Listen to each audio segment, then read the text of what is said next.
ലീബായും തോളിൽ വഹിച്ചുകൊണ്ട് കോട്ടയുടെ ഉള്ളിൽ നിന്ന് അവൻ പുറപ്പെട്ടപ്പോൾ എബ്രായ സ്ത്രീകൾ കൂട്ടമായി കൂടി സങ്കടത്തോടെ അവനെക്കുറിച്ച് കരഞ്ഞു. അവന്റെ അമ്മയും അവളെ അറിയുന്ന എല്ലാവരും ദൂരെ നിന്നിരുന്നു. എന്റെ മകനെ, എന്റെ വാത്സല്യഭാജനമേ, നീ എവിടേക്ക് പോകുന്നു?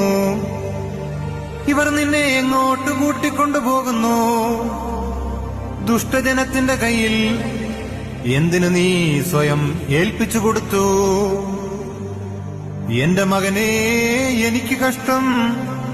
ഇന്ന് നിനക്കെന്ത് സംഭവിച്ചു എന്നു വലിയ ദുഃഖത്തോടെ അവളൊരു പ്രാവിനെ പോലെ കുറുകിക്കരയുവാൻ തുടങ്ങി.